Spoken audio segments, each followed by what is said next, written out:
Écoutez, ils ont refusé de sortir. C'est pas vrai, je t'avais dit qu'ils étaient capables. Le 21 de 1789, los representants del Terç Estat s'amassent sont dins un saló normalment dedicado a un joc de balo, pelat joc de palmo. Juron de se separar pas mai tant qu'una constitució serà pas redigido. És lo jurament del joc de palmo, aquella futura constitució haurà per objectiu de suprimir la monarquia absoluta. Lo rei, que dempei un millenari regne quasi sens limit, deurà dar en la partejar son poder amb los representants del poble. El 26 d'agost de 1789, la Declaració dels Drets de l'Home i del Ciutadà és adoptada. Mas plaleu, los revolucionaris s'afronten a l'entorn de la natura d'aquella democràcia naixenta. Cals diferents sistemes polítics se són succedits après la caiguda de la monarquia absoluta. E lo processus final impausat.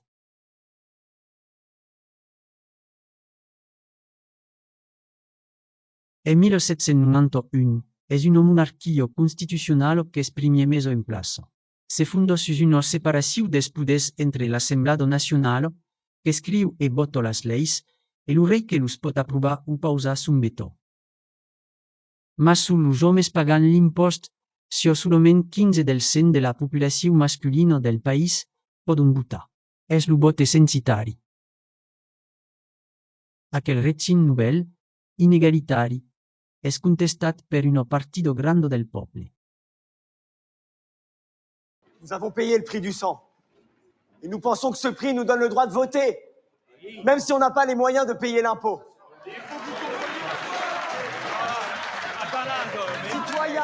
Citoyen l'amoureux. Citoyen l'amoureux, je suis bien d'accord qu'un honnête homme comme vous devrait pouvoir voter dans ce district. Mais enfin, si on ne met pas la limite de l'impôt, songez à tous les gens sans feu ni lieu, et Dieu sait s'ils sont nombreux, pourront faire de même. Il a raison. De mai e mai de revolucionaris exigissent un sistema mai democratic que beneficia pas unicament a la burgesia. Le députat Maximilien Robespierre lauge un suffragi universal masculin. Comment peut-on prétendre que la nation est souveraine quand le plus grand nombre des individus qui la composent est dépouillé des droits politiques qui, justement, constituent cette souveraineté? Si une minorité est souveraine et que la majorité reste soumise, alors nous sommes face à une nouvelle aristocratie. Et cette aristocratie est la pire de toutes, car c'est l'aristocratie des riches. Après la fuggida del rei a Varennes, en 1791, los revolucionaris se dividisson entre partisans del mantent del rei e los qui macinen una república sens rei. Demés los revolucionaris, se distinguissent los girondins que defenden la monarquia constitucional e el vot censitari e los montagnols comme Robespierre, que criden a la fi de la monarquia et al suffragi universal. On ne pouvait plus continuer comme ça dans cette hypocrisie de monarchie constitutionnelle. Il fallait qu'une voix se lève pour dire « On peut imaginer un autre système, sans le roi, avec le peuple pour seul guide. Cela s'appelle la République. »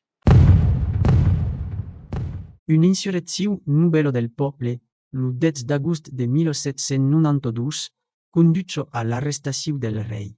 És transferit de la presó del Temple.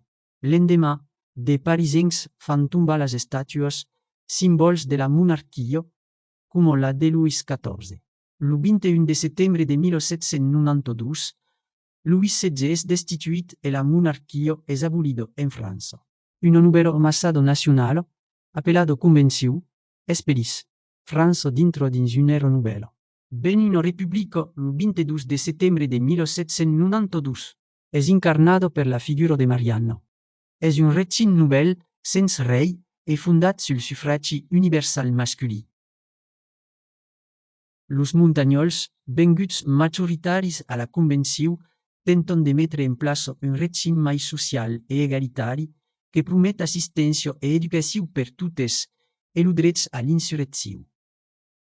Mas los principis d'aquella república social seran pas jamais aplicats. Perquè al mateix moment, França és en guerra amb l'Europa entiera e la revolució és menaçada pels contrarrevolucionaris. Le gouvernement suspèn la constitució est ben autoritaire. meno un politico de terror, incarnado per l'intransigenza de Robespierre, e a permiro l'eliminació des adversaris de la revolució.